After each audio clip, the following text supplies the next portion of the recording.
to the Greens. Is there a more disgusting and vandalistic and deliberately ignorant political party in this country? 2 examples today. Here's Greens leader Adam Bandt acting outraged that the Albanese government has been forced to admit a fact: we need more gas to keep on the lights. Labor is now threatening Australian lives and livelihoods by backing coal and gas out past 2050 and fast-tracking climate collapse. Now, how stupid exactly do you have to be to say that? You know, Australia is too small to do anything that will make any measurable change to the temperature and therefore to the climate. The former chief scientist admitted just that, right? So Australians won't die because of what Albanese said. The climate won't collapse. I mean, what does a climate collapse even look like?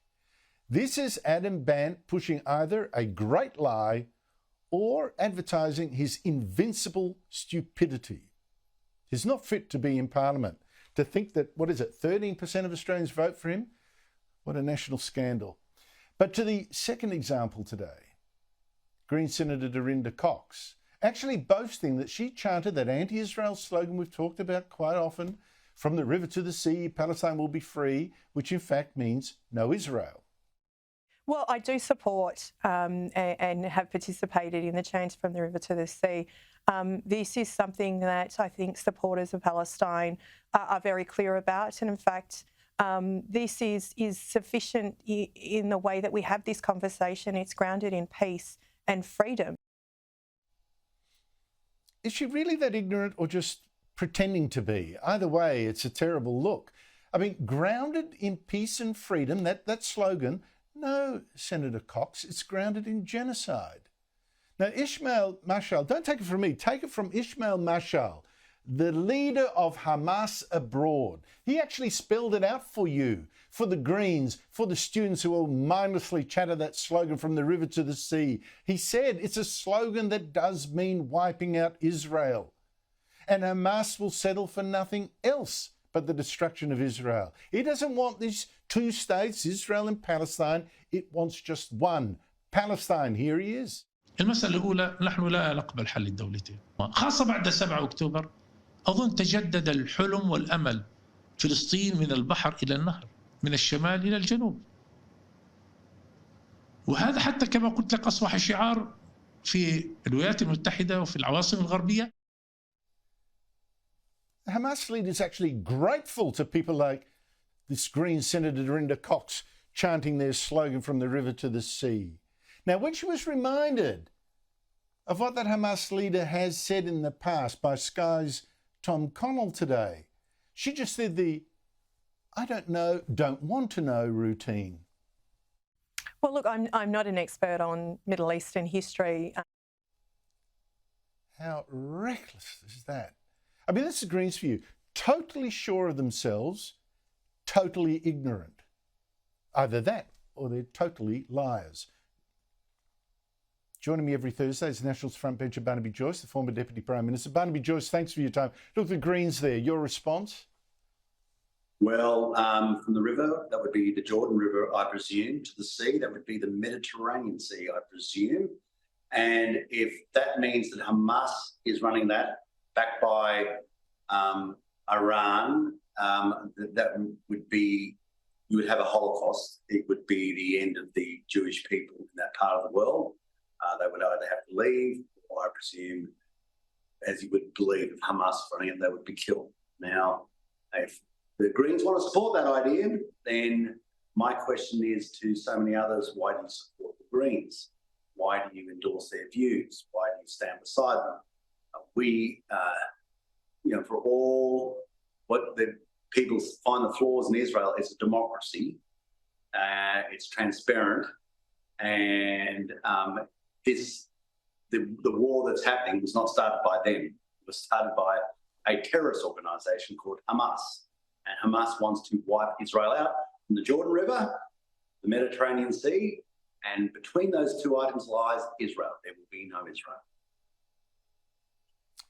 Look, I'm just stunned that a Greens senator can say such things and pretend such ignorance. I mean, I'm being kind to her by saying she pretends to be that ignorant, because I can't believe she seriously is that ignorant. I won't offend her by saying that. She thinks she's a big hit round, certain sections of the arts, philosophy and politics sections of certain universities. Be hanging around pool tables and, I know. And saying how the adults have got to make a stand, Barnaby. Yeah, but the adults have got to make a stand. People getting now, Barnaby, what about the other other bit? Pardon? But what about the other bit, Barnaby Joyce, about the government saying, oh, look, we still believe in net zero, but could someone please find more gas for us? What did you make of that? This is like the platitudes that drive Peter Pan power. All of a sudden, they've realised that the swindle factories, wind farms, and the solar factories and the transmission lines are a swindle. They're not going to do it. And rather than admitting it, they're going to say, oh, yes, we need more gas. And we do. And if Victoria doesn't want gas, they should just, ban it, because their economy is going so well down there. They could just drive what's left of their economy into the dirt, like we're driving the nation's economy into the dirt.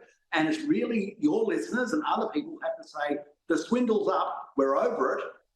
We're going to have a rational view on how we make our nation as strong as possible, as quickly as possible, because up above us, we've got China breathing down our neck. And our biggest issue, our biggest threat is not climate change, okay? Everything we do in Australia is going to have no effect. It's a platitude. It's been part of the process.